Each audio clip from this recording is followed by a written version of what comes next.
Hello guys! Welcome to my YouTube channel. Ito na naman po tayo ngayon. Nag-upload na naman tayo ng bagong videos regarding sa online selling. Okay? Natry nyo na ba yung last time kasi nung nag-video ko last time, mag-upload ako at tinuro ko sa inyo kung paano yung mag-online selling na without capital. Ayun yung binanggit ko last time na makikipag-tie up ka sa mga stores like sa Divisoria. If ever na makikipag-tie up ka, tie up na lang sa mga walang kapital. Kung napanood ko yung previous videos ko, bali i-refresh ko lang ngayon. Maglalakasan nyo lang po ang loob ninyo na makipag-usap sa mga store sa Divisoria. So, depende sa gusto ninyong item. Kunyari, ang item nyo ay gusto nyo yung mga isusuot, o kaya mga laruan, o kaya gamit sa bahay. Makakakita kayo dyan sa Divisoria, sa may Binondo, Manila, sa may Juan Luna. Marami pong mga items na pwede nyong i-online or ibenta. No? So, pwede kayong mag-online selling o kaya ibenta nyo dun sa bahay ninyo, sa mga kapitbahay ninyo. Pwede rin naman yon. Ang sasabihin ko dito, yung sa tie-up sa mga store, makikipag-usap lang kayo kung papayag yung may-ari ng store na i-upload nyo o mag-resell kayo ng mga items nila. For example, yung sa akin, nakapag-usap ako sa isang may-ari ng store, nilakasan ko lang yung loob ko kasi kailangan natin medyo makalakas ang loob natin makapag-usap. No? So, nakipag-usap ako sa kanya, baka pwedeng makipag-tie up, dito ako magbubook. So, syempre, pipiliin nyo yung papayag na, yung papayag na mga may-ari o na siya mismong mag-reply sa inyo sa chat kung available yung mga sizes, kung ilan ang pwedeng ipabook, yan ganyan. So, kapag pumayag na sila, so kukunin nyo yung messenger nila para dun kayo magkakaroon ng communication. Syempre, sa simula, makikipag-usap kayo in person. No? Makikipag-usap ka in person. Tapos pag okay na kayo, di syempre, na-accept ka na niya, okay na itong ganito agreement, ikaw na magsasabi sa kanya na gusto mo mag-resell ng item niya. For example, yung sinabi ko kung nakaraan, yung Spider-Man costume. Kung magkano bibigyan niya sa'yo kasi papatungan mo pa. So, yun naman ang purpose natin, di ba, sa online selling, ay para kumita tayo. So, through GCash. So, dapat talaga meron kang GCash para kahit nasa work ka, nasa bahay ka, nasa school ka, o kung nasaan ka man, pwede kang mag-book sa kanila kapag nag-reply na sila kung available yung ganong mga sizes, kung ilan ba ang pwede. So, kailangan, syempre, i-guide mo sila. Cash on delivery ba o GCash payment ba yung usapan ninyo ng buyer. No? So, pagka nag-agree siya sa inyo, di meron ka ng tie-up na store, so hindi mo na kailangan pang magkapital o maglabas ng pera kasi ibibenta mo yung mga items niya. Sa isang store lang, iba-iba na eh. Katulad nung ka-tie-up pong store, costume ng pambata, merong Cars, may Superman, Batman. So, yun yung active na, depende kasi sa may mga time or month na mabenta yung mga costume. No? So far, yun naman ang binibenta ko. So, merong pang babae, pang batang babae, pang batang lalaki. So, ano siya tawag dito, susuportahan ka niya kasi syempre, makakabenta rin naman siya through you. So even though medyo maliit lang ang tawag dito, profit niya sa'yo, pero tuloy-tuloy namang market niya. Ang market mo, yung product niya. So, kung kukuha lang siya na, kunyari, kukuha siya ng mga 10 mga reseller niya. So mabilis namang, mabilis mabenta yung mga items niya, makikilala. So, may benta rin siya. Bukod pa sa benta niya, na face-to-face sa mga customer. Ganun lang. So, pag nakipag-tie up ka na doon, syempre, continue sa babalikan mo siya, finalize mo, magpaparamdam ka sa kanya. Hindi yung one time lang, kasi syempre, baka makalimutan niya. Kailangan continuous ang communication ninyo.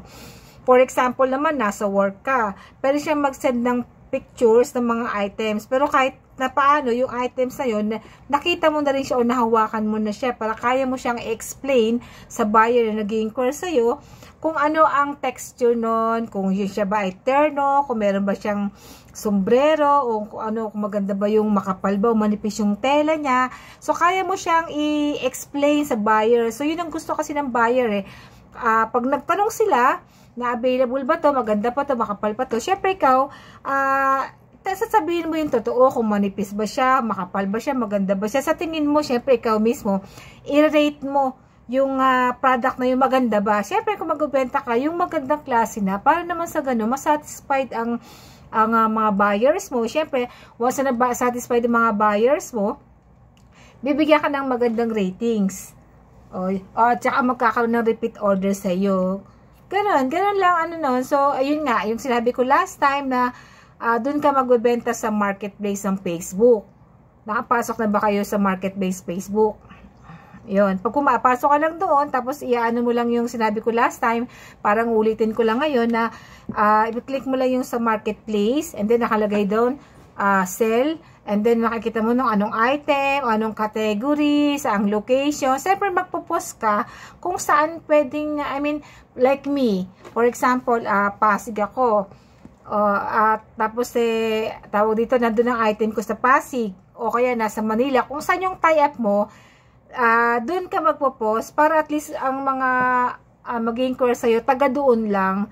Once na medyo malapit yung mga buyers mo, doon sa area kung saan nandun yung item mo, mababa lang din ang delivery fee. Siyempre, kinoconsider mo yun.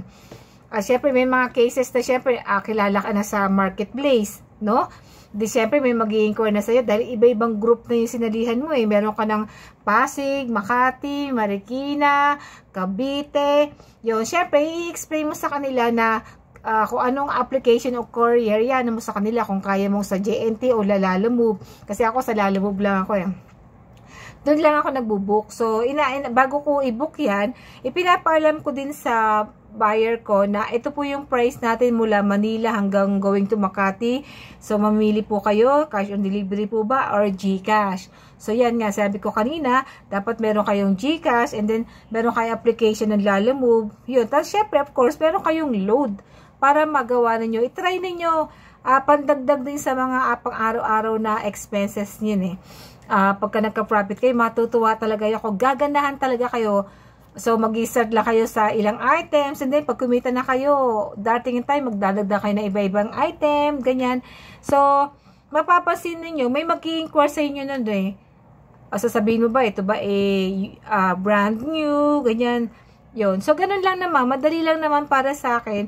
And then, itry nyo, makikita nyo yun doon sa Facebook Marketplace. So, pero ang pinaka-importante din, syempre, pag magpo-post ka, siyempre, kunyari, may item ka na ng Spider-Man costume, may cars ka, meron kang Superman, mga ganon.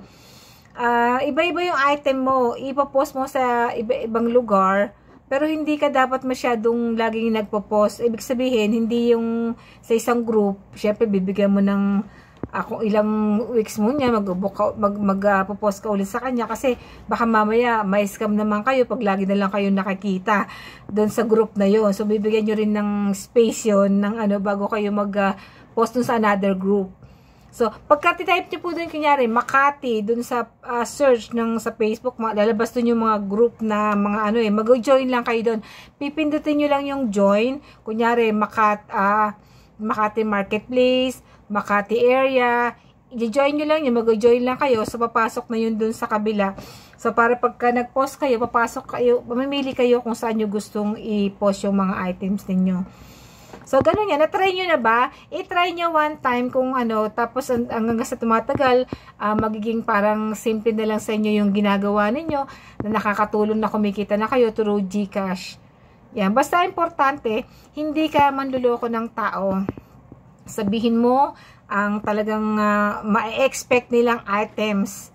Yan, may expect nilang item, totoo ba yan, ganyan-ganyan, wag kayong manluloko katulad ng may mga gumagawa kasi ng mga ganun. Pero siyempre tayo, ayaw nating masira ang pangalan natin. So, kailangan talagang totoo ang sinabi mo sa kanya. COD po ba? GCash po ba? Maganda rin yung klase, ganyan. Siyempre, medyo kailangan i-familiarize mo yung description ng iyong items. Ganun lang.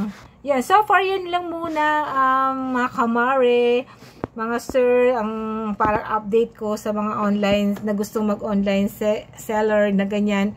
So, yun lang muna. So, kung meron kayong ibang mga pwedeng pasukan, like yung mga Shopee, TikTok, ay good luck, sige. Basta ito, parang simple lang naman itong, gusto ko lang magkaroon bigyan ko lang kayo ng konting, sa idea pagdating sa online selling na sa Facebook lang kasi ako nagbebenta.